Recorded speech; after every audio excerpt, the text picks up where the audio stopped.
Hi everybody and welcome to my channel. So this is going to be a different kind of a video, and today I'm going to be talking about this TV show on Netflix called 13 Reasons Why. Without going into details, there may be some spoilers in this video, but I'm hoping that you guys will just refuse to watch it altogether for the reasons that I'm going to give you. Before I get into the topic, I want to encourage you all to subscribe to my channel and click the notification bell so that you know when I post new videos.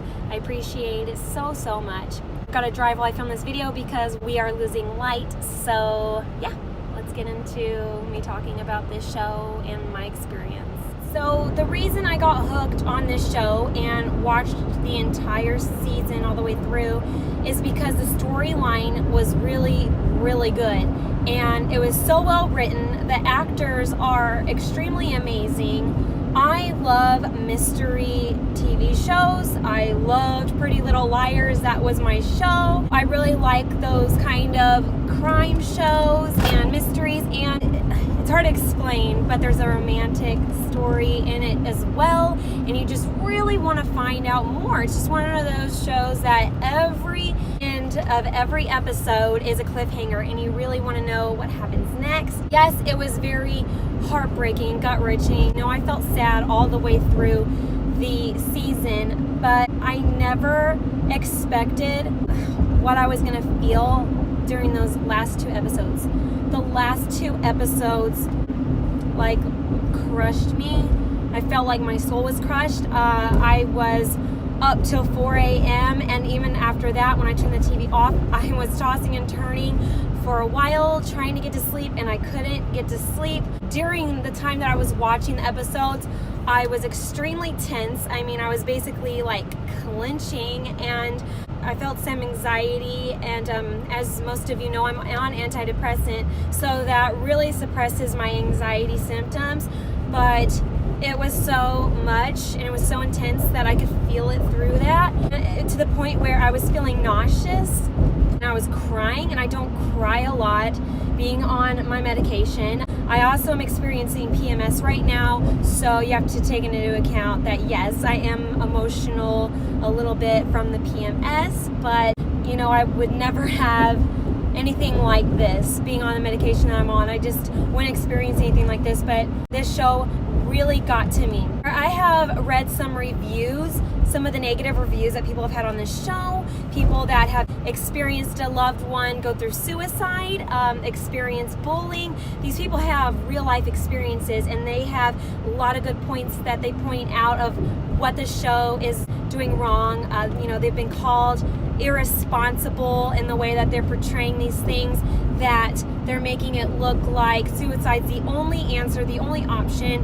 I've heard that they think that they're romanticizing suicide. You know, there's a lot of these things that you can see online. Here is my thoughts on that. Number one, we're not the writers. The writers are not going to change anything because feedback is negative. There is not just negative feedback out there. There's a lot of positive feedback. It has a lot of viewers.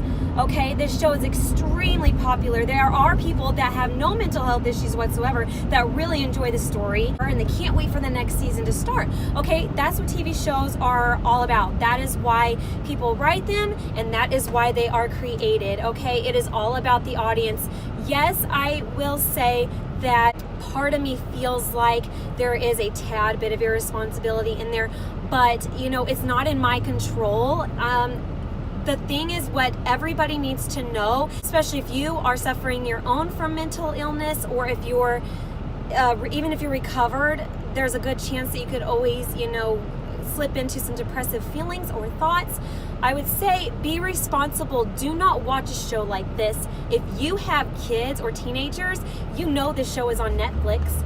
Do whatever you can to either have it removed, set parental controls, or flat out don't let them watch it. Guys, you're in control of your children as long as they are living with you. Do not let them watch it, even if they are, you know, great great kid, great student. As a parent, it's your responsibility to be careful of the things that they are watching and that they are seeing, that they are subjecting themselves to. And like I said, I am an adult, okay? I'm on antidepressant medication. I have been through therapy. I do meditation. I would say that my head is on my shoulders pretty straight on for the most part. You know, I have my day-to-day struggles. I'm not perfect. But here's the thing. I experienced those feelings and emotions that I did, and they were to what I would call extreme for a TV show, something that is false, something that is acted out.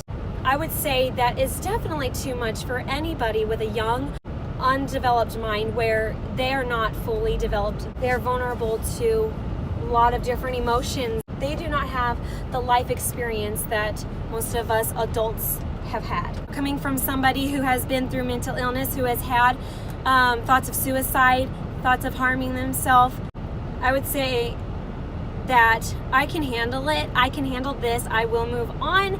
Eventually I'll stop thinking so much about the show. I just finished it last night, so it's still fresh in my mind.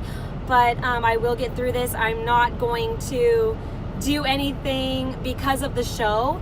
But, you know, I could say that I understand what the creators are doing and why they're doing it. And, you know, we could come up with all this conspiracy theories that they're trying to desensitize us or desensitize our kids.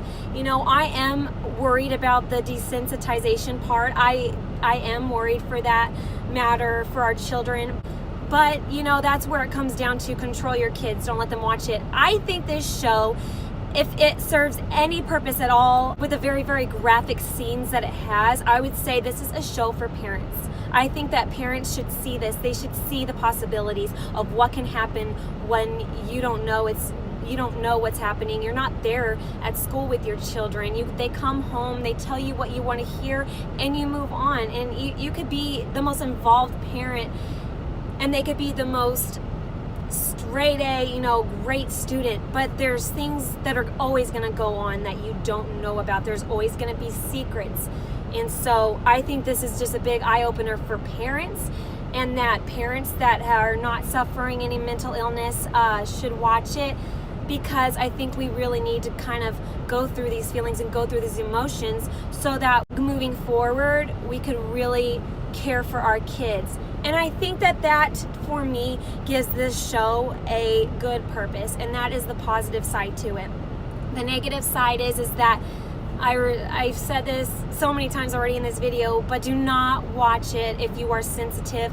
I'm going to tell you straight up. I just want to, you know, let everybody know without going into detail that there are really, really graphic scenes that you would not want to see, and they're very, very realistic. And the part that my mind goes to is that this is happening in real life. This is happening. It may be just a TV show and they're portraying it with actors and the whole storyline is made up, you guys, but this is actually happening in this world. And honestly, it makes me feel like I want to do more. I really want to do more. If that is helping other parents and other moms, I'm going to do that. That is exactly how I'm feeling about this, and I just wanted to put it out there, and hopefully this kind of saves somebody from any kind of dark path. If you are suffering any kind of sad, depressing thoughts, if you're worried about it being depression, I didn't realize myself that it was depression when I was going through it. It looked and felt different than what you've seen talked about or portrayed. So you guys, I just want to tell you. Okay, we're going to get out in a second, sweet pea. I just want to encourage you guys to go to a counselor. And if you're experiencing anxiety that is not in your control, if you are, you know, getting sweaty, you freeze and feel paralyzed, you know, those kind of symptoms is when you've been having anxiety for a while and it's getting really to that really bad point. You need to be on something. You need to be on a medication. And I was against medication for a long time, but since going on it, I am here to testify, you guys. I'm here to share my testimony with everybody that it is a miracle, and it is just a life-changing thing, and it is so, so great. You start off at the lowest dose possible, you can't go wrong. You're not going to have these crazy feelings that you've heard people on the internet talk about. Because before I even took it, I was reading comments and posts that people were making already on antidepressants, because there's people out there suffering, reaching out to groups on Facebook to find out if they should take medication or not. And I couldn't even believe it. And regardless of what everybody was saying about their experience, I went all in, and it didn't matter. And I think that that's what I want to be here to testify about and just share with everybody. If you guys like this video, please give it a thumbs up and leave a comment below. I would love to hear about your experience or anything at all. Make sure you follow me on Instagram. I interact a lot on there and I go live. So please follow me on there. I'll see you in my next video. Bye guys, and remember that you are loved. And if you don't feel loved right now, you can feel free to reach out to, if it's not a crisis hotline, you can reach out to me. I will be here. Bye. I gotta go.